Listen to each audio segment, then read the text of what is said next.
finally, welcome back to Jubilee Road for another layout update.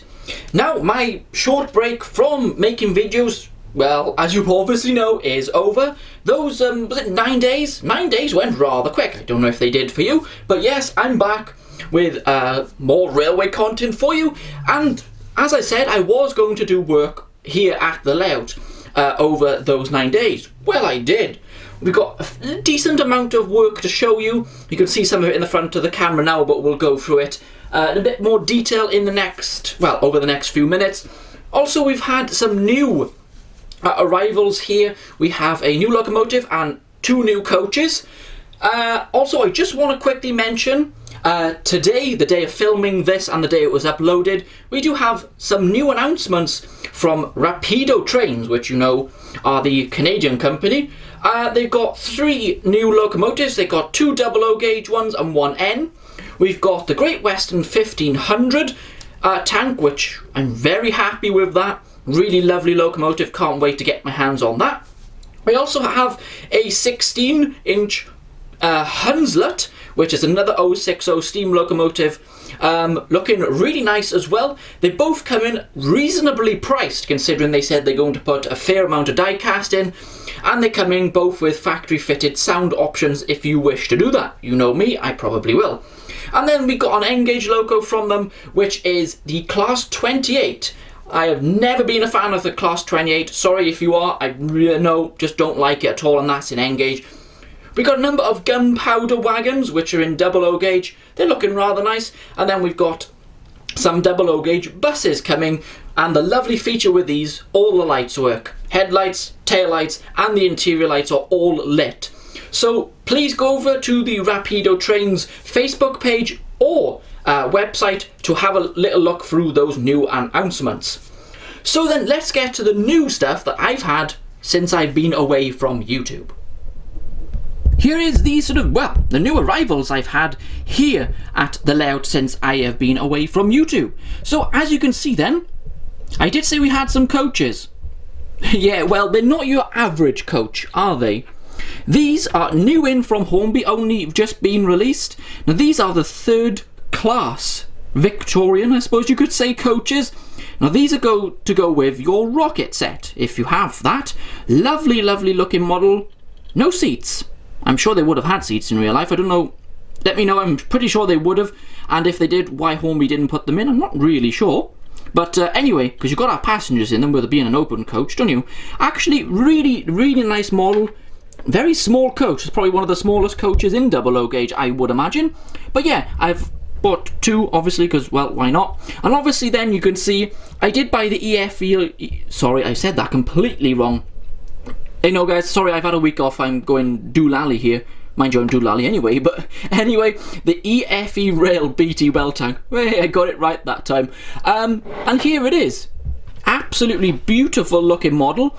I do have a full review coming on this loco on Thursday, and you'll see my thoughts on it. You will see my thoughts on that. As I said, it is a beautiful model, but wait until you see the review on Thursday to make your minds up on what you actually think. So that's the new things. Obviously, we do have some more new locos coming at some point, maybe to this year, maybe not. So let's go and have a look at the work I've been doing here on the layout. That has been done is the back scene has gone up behind the retaining wall. Now you would have seen this in some of the running sessions recently, but I thought I'd show you it properly. This is actually ID back scenes, and it's called Coming Into Town, which is very fitting for this area as the station is just off camera. And yeah, ID back scenes are always extremely well detailed. And as you can see, it goes all the way around to here. Now, I can't say I fitted this because I didn't. When I came home from work, my dad had fitted it, which was very nice of him indeed. So if we go to this area then, I finally covered this area. As you can see, it still needs loads more detailing, guys, and weathering and all that kind of stuff. But so far, I am really happy with this. You can see the cable trunking, which is coming out of the the older signal box there, which has obviously got to be weathered and more detail. We got the vehicles around, and this lovely weathered truck, which was on the old layout, virtually not far in the same location as it is now, if you can cast your minds back. Obviously we got some bushes and trees and all that kind of stuff. Now, if we go a bit lower down, you can see I've constructed this ramp so they can get into this. Yes, this is nowhere near finished. I've got to detail it all that kind of stuff. We got a lorry delivering a wagon there, and we've also started putting this card wall. It's just very thin card which I've glued onto the edge of the woodwork. And if we come down here, we got some greenery already growing as well. Come a bit further up, we got this sort of, well, electrical cabinet just sitting here, which I weathered from the old layout, so that didn't cost anything to buy that. We've also got the start of the signal gantry going right across all lines.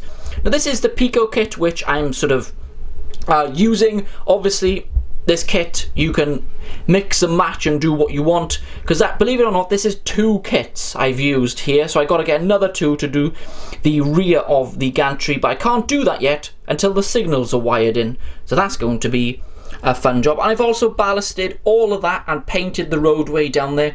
You can still see the white, obviously just going down the bank there, but that will be covered with greenery and bushes and grasses and all that kind of stuff.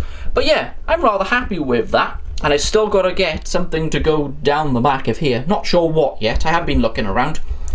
So let's go down to the city area where more work has been done. Down at sort of the main feature then, I guess you could say, of the new layout, the city area, you can see I've put some gravel in the car park. It's actually just ballast.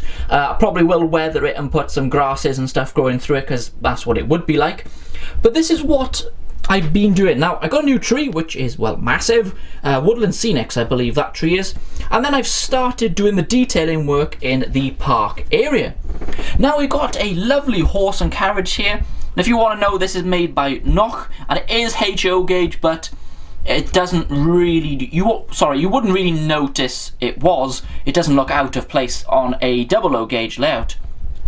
I've been doing some flowers there. I believe they're from WWS, is it? World War Scenics, I think that's what they call them. Sorry if I got that wrong, my bad. But that's where they got those from. The trees are just temporary fitted at the moment before I properly install them.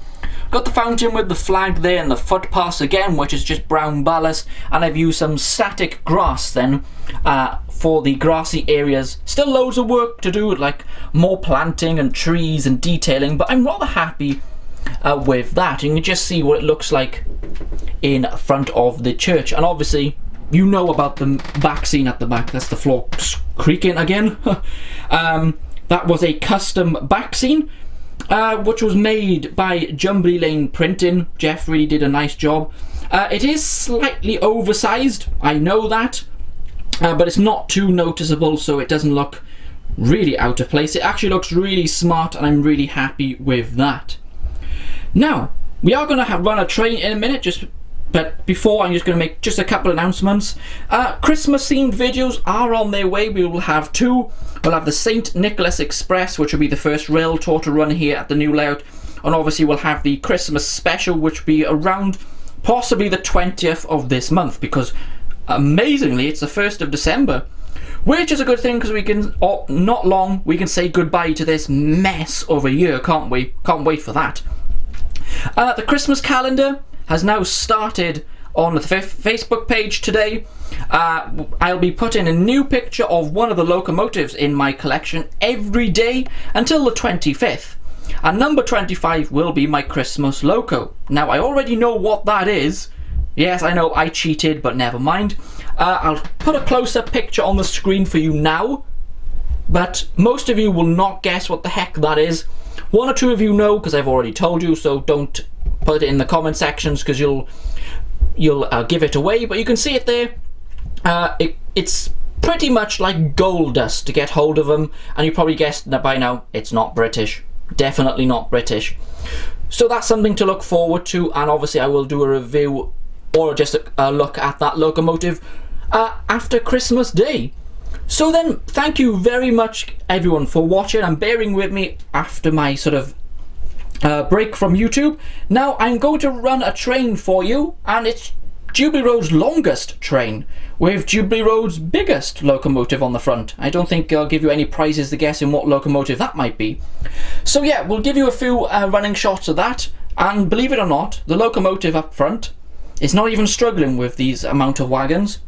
So yeah, might need to get some more. So as I said, thank you very much for watching today. I will leave you with some of the sights of the biggest steam locomotive ever built in the world, which, as you know, is the Union Pacific Big Boy. I'll be back here at Jubilee Road with loads more railway content for you very soon. Bye everyone.